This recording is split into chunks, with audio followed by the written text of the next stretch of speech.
दोस्तों नमस्कार। स्वागत है मेरे YouTube channel deep animated stories में। दोस्तों, बातचीत शुरू करने से पहले आप लोगों से विनम्र अनुरोध है कि आप अगर मेरा चैनल देखते हैं तो आपको कैसा लगा इस विषय में हमें आप ज़रूर बताएं। आपके द्वारा दे गए आलोचनाओं के से हमारा उत्तरोत्तर विकास होगा। हम कोशिश करेंगे कि इससे अच्छी कहानी आपको देते रहें और चैनल को सब्सक्राइब और लाइक ज़रूर करते रहिएगा। दोस्तों, आज की कहानी एक ऐसे ग्रामीण परिवेश में है जहाँ की औरतों को या बहुओं को सास के ताने भी सुनने पड़ सकते हैं और उसका सहयोग भी मिल सकता है। एक गांव में रहने वाला एक भरा पूरा परिवार था जिसमें जाह्नवी, उसके दो बड़े भाई और माँ बाप रहा करते थे। जाह्नवी का परिवार सामान्य था। दोनों भाई बड़े हुए, पढ़ लिख गए, उनकी शादी हो गई और दोनों भाई परिवार सहित शहर में रहने लगे। जाह्नवी जो सबसे छोटी थी, घर की सबसे लाडली थी, उसका भी लालन पालन बड़े लाड़ प्यार में हुआ और वह भी स्कूल जाती थी।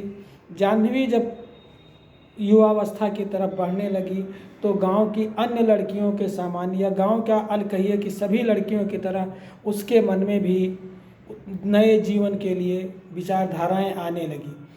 मेरा होने वाला पति ऐसा होगा, मेरी सास ऐसी होंगी, मेरे ससुर जी ऐसे होंगे और मैं उनके साथ इस तरह का व्यवहार करूंगी। वो ये भी सोचती थी कि अगर जीवन को अच्छी तरह से चलाना है तो हमें कहीं ना कहीं समझौते भी करने पड़ेंगे। उन समझौतों के प्रति भी वो बैठी कभी कभी सोचा करती थी और अपने जीवन के सारे घर या घरेलू काम सीखती थी, करती थी। एजुकेशन उसकी पूरी हो चुकी थी। इसी दौरान उसके पिता ने उसकी शादी करने का प्लान बनाया। उसके भाइयों से बातचीत की, लड़के को ले जा कर के दिखाया, उसके घर गए और अंत में आकर के शादी जब तय हो गई तो उन्होंने बच्चे की फ़ोटो जाह्नवी को भी दिखाया। लड़के का नाम अमर था। लड़के का संयुक्त परिवार था और उस परिवार में वो अपने माँ बाप का इकलौता बेटा था। जाह्नवी के समझ में बच्चे की फ़ोटो देख करके उसके प्रति उसमें आकर्षण था और उसने कहा, पिताजी मुझे कोई आपत्ति नहीं है, जैसा आप लोग करेंगे हमारे लिए अच्छा ही करेंगे। समय बीता, जाह्नवी की शादी अमर के साथ हो जाती है। गांव की अन्य लड़कियों की तरह जाह्नवी भी घर से विदा होकर के अपने ससुराल आ जाती है। धीरे धीरे करके जाह्नवी जो सुबह जो उसकी दिनचर्या थी उससे कहीं पलट यहाँ की दिनचर्या थी। वो सुबह 5 बजे उठ जाती, सास और ससुर के और पति के पांव छूती, एक आदर्श गृहिणी की तरह घर में झाड़ू लगाती, आंगन में झाड़ू लगाती, घर सबके लिए चाय बनाती और खाना बनाती। सास ससुर उसकी सेवा से अत्यधिक प्रसन्न थे। यूँ ही जिंदगी उसकी हंसी खुशी बीतती जा रही थी और जाह्नवी जब अकेले बैठती थी तो वो महसूस करती थी कि वास्तव में उसने जिस तरह का जीवन सोचा था यह जीवन उसका उसी तरह से चल रहा है। अमर भी शाम को आता, जाह्नवी से मीठी मीठी बातें करता और उसकी माँ जाह्नवी के विषय में बहुत सारी अच्छी बातें बताती। कहती, बेटा बहू मैंने अपने बहुत ही पुण्य से प्राप्त किया है। पता नहीं जीवन में कौन सा मैंने पुण्य किया था जो मुझे जाह्नवी जैसी बहू मिली। ये तो मुझे कहीं कुछ करने का मौका ही नहीं देती और डांटने का तो मुझे कहीं मौका ही नहीं मिलता। जो मैं सोचती हूँ उससे पहले वो उस काम को किए रहती है। अमर भी धीरे मतलब मन में प्रसन्न होता और कहीं कोने में छुप करके या पर्दे के पीछे छुप करके जाह्नवी जब इन बातों को सास की का वर्णन सुनती थी, अपने विषय में उस बड़ाई सुनती थी तो खुश होती थी और कल उससे भी अच्छा काम करने का प्रण करती थी। साल बीता, जाह्नवी के घर में भी एक सुंदर सा बच्चा आने की उम्मीद जगी। समय बीतता गया। 9 महीने के बाद जाह्नवी ने एक सुपुत्र को जन्म दिया। गांव में परंपरा होती है कि इस तरह से छठी बनाई जाएगी, इस तरह से 12वीं होगी या इस तरह से मसवारा हो गया। समय के साथ इसकी भी 12वीं आई।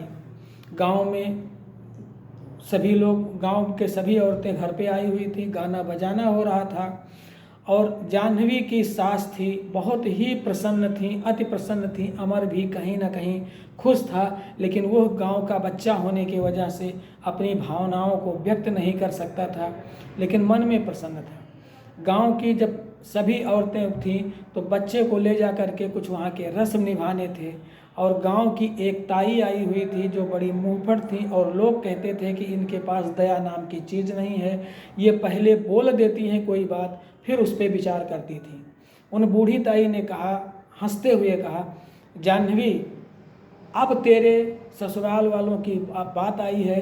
हमारे यहाँ जितने भी लोग होते हैं संयुक्त परिवार में, देवरानी जेठानी को इस 12वीं में एक एक साड़ी देनी पड़ती है और एक अंगूठी देनी पड़ती है। कुछ की शादी में तो हार भी आया था। जाह्नवी का जो खिला हुआ चेहरा था, जिसके चेहरे पे बच्चा पैदा होने की और इस तरह से सास द्वारा कही गई बातों से प्रसन्नता रहती थी, अब वो धीरे धीरे गायब हो गई, क्योंकि वह जानती थी कि उसके दोनों भाई अपने बहुओं में व्यस्त हैं, वो बचा नहीं पाते, और पिताजी के पास इतनी दौलत नहीं थी कि वो घर की संयुक्त परिवार में जो उसकी 5 बड़ी देवरानी जेठानियाँ हैं उनके लिए एक एक साड़ी और एक एक अंगूठी ला के दे सके। दुखी मन से उसने सारे संस्कार तो निभा दिए और अपने कमरे में जाकर के लेट गई। जाह्नवी की स्थिति देख करके उसकी सास ने कहा, बेटा कल तक तुम खिली खिली रहती थी, चहकती रहती थी, और तुम्हारे चहकने से हमें ये नहीं एहसास होता था कि मेरे घर में बेटी नहीं है। आज तुम्हारे ऊपर क्या, तुम क्यों परेशान हो? जाह्नवी चूँकि सरल सीधी औरत थी, पहले तो वो कुछ नहीं बोली और चुपचाप सास की बातों को सुनती गई। सास जब बार बार कुरेदने लगी कि नहीं बेटा तुम बताओ कि क्या हो रहा है, क्यों हो रहा है और कैसे हो रहा है, तो उसने कहा कि वो जो गांव वाली ताई आई थी उन्होंने कहा था कि हमें, हमारे पिताजी को हमारी 6 जेठानियों के लिए साड़ी और अंगूठी लानी पड़ेगी। माँ जी आप तो जानती हैं मेरे दोनों भाई शहर में रह रहे हैं, पिताजी को 1 पैसा देते नहीं, खेती बाड़ी से उनकी इतनी आमदनी नहीं हो सकती कि वो ये सारी चीज़ें ला सकें। कल को मेरे पिताजी नहीं लाएंगे तो गांव सामान लेके नहीं आएंगे तो लोग ताने मारेंगे और बेइज्जती आपकी भी होगी कि सुरुचि की जो बहू है या जो ससुराल है के बेटे की ससुराल है वो वहाँ से कोई सामान नहीं आया या सामान कम आया, इसे आप भी नहीं बर्दाश्त कर पाओगी, इसलिए मैं बहुत दुखी हूँ। सुरुचि ने कहा, बस बेटा इतने सामान के लिए और इतनी चीज़ के लिए मेरी बहू दुखी है? उसने कहा, माँ जी आपके लिए छोटी चीज़ है, लेकिन आपका कहीं से सम्मान ना हो तो यह मेरे लिए जीवन में मरने के बराबर हो जाएगा। सुरुचि ने कहा, ठीक है बेटा तुम खुशी खुशी रहो, अभी मसवारा आने में जो इसका संस्कार होगा मसवारे का, जहाँ इन चीज़ों की ज़रूरत होगी उसमें 18 दिन बाकी हैं। हम लोग कोई ना कोई चीज़ सोच लेंगे और उस पर विचार करेंगे। शाम को जब सुरुचि के पति आए तो उसने बताया कि गांव वाली जो झगड़ालू ताई हैं वो ऐसा ऐसा 12वीं के दिन कह रही थी और बहू बड़ी दुखी है। उन्होंने कहा, कोई बात नहीं है, बहू से कह दो वो प्रसन्न रहे, कोई सामान नहीं आएगा तो भी मैं कुछ नहीं कहूँगा। सास ने कहा, नहीं बहू कह रही थी तो फिर आपका सम्मान नहीं हो पाएगा और इससे उसको बड़ा दुख होगा। ससुर जी ने कहा, हंसते हुए कहा कह दो कोई बात नहीं है, देखा जाएगा, जो होगा देखा जाएगा, परमात्मा जो करता है अच्छे के लिए करता है। समय बीतता जा रहा था, सास ससुर और जाह्नवी धीरे खुश थे। जाह्नवी धीरे धीरे अपने पूरे उसमें फिर सबाब पे लौट आई थी। दिन भर चहकना, बच्चे के साथ प्यार करना, सास ससुर की सेवा करना, और जो समय बचता अमर के लिए भी देती रहती थी। ससुर जी ने कुछ नहीं किया, चुपचाप गए, बैंक से पैसा निकाला और सीधे चले गए कपड़े की दुकान पे। वहाँ उसकी सारी जेठानियों के लिए साड़ी वगैरह परचेज किया और एक एक अंगूठी की जगह एक एक हार सारे जेठानियों के लिए खरीद लिया। उस इसके बाद उन्होंने जाह्नवी के लिए भी 5 साड़ियाँ खरीदी और उसके लिए हार और अंगूठी दोनों खरीद लिया। उसमें एक माथे का टीका भी था। पैसा अच्छा खासा लग गया, लेकिन वह ला करके और चुपचाप उसकी सास को दे दिए। जब जाह्नवी अपने बच्चे में मस्त थे, यानी जाह्नवी को ये नहीं पता चला कि सारी चीज़ें खरीदी जा चुकी हैं।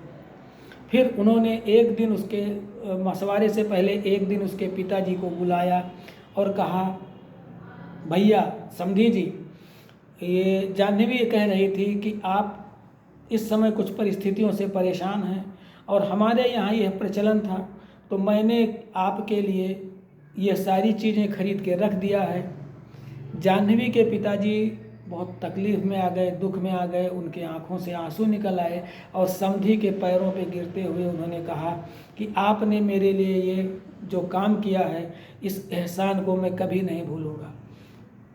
ससुर जी ने कहा, उसे सुरुचि के पति यानी जाह्नवी के ससुर जी ने कहा, समधी जी, ये हमने कुछ नहीं किया है, बल्कि आपके बेटी को जो आपने संस्कार दिया है उसके कार्यों का यह मूल्य है जो हम अदा कर रहे हैं। उन्होंने कहा, समधी जी, आप एक दिन पहले आएंगे और ये सारे सामान आप खुद ले लेंगे, या चाहिए तो इसको लेते जाइए और जब मशवरा होगा तो आप इसको लेते आइएगा। मशवरे के दिन गांव के सारे लोगों को, सारी औरतों को बुलाया गया। गाना और संगीत हो रहा था। तय समय के हिसाब से समधी जी आए। उनके हाथ में एक बॉक्स था। बॉक्स को, या जिसे संदूक हम लोग बोलते हैं, बॉक्स को औरतों के सामने, जो कि उनकी प्रथा थी, खोला गया। उसमें उनके 6 जेठानियों के लिए साड़ी थी और एक एक हार था, जबकि जाह्नवी के लिए एक हार, एक अंगूठी और एक टीका था और उसकी 5 साड़ियाँ थी।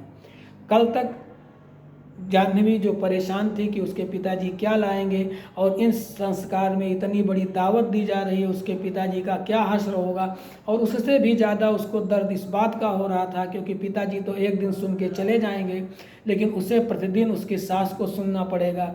जब उसने देखा पिताजी इतना सामान लेके आए हैं तो गर्व से फूली नहीं समा रही थी और अपने पिताजी को और परमात्मा को बार बार धन्यवाद कह रही थी कि उसके पिताजी को उन्होंने इतनी दौलत दे दी जिससे वो ये सारे सामान ले आए।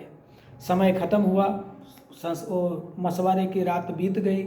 सुबह जब उसके पिताजी जाने लगे तो वो अपनी बिटिया से मिलने गए और एक कमरे में जिसमें वो रहती थी जाकर के उन्होंने बताया कि बिटिया, ये सामान मैं नहीं लाया हूँ और मेरे हालात भी ऐसे नहीं थे, बल्कि तुम्हारे ससुर जी ने हमें बुलवाया था और बताया था कि यह सामान उन्होंने खरीद के रख दिया है, क्योंकि कोई तुम्हारी ताई जी हैं जिन्होंने तुम पे ताने मारे थे कि ये सामान आपको मंगवाना है। बेटा, ये तुम्हारे सास और ससुर की दी हुई चीज़ है। जब मैंने इसके लिए कहा कि ये मेरे ऊपर कर्जा है तो उन्होंने कहा, नहीं, ये आपका कर्ज नहीं है, बल्कि आपने जो बेटी को संस्कार दिए हैं उनका मूल्य है। बेटा, तुम ऐसे ही इन संस्कारों को मेंटेन किए रहना और कभी भी ऐसा ना हो कि तुम्हारे सास ससुर तुम्हारी वजह से दुखी रहे।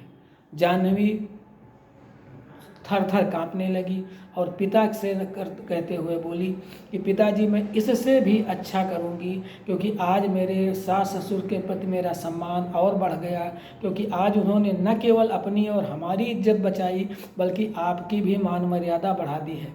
दोस्तों नमस्कार, कहानी कैसी लगी हमें ज़रूर बताइएगा कमेंट में। आपके द्वारा दिए गए कमेंट से हमारे आगे अच्छी कहानी लिखने की प्रेरणा मिलेगी। नमस्कार।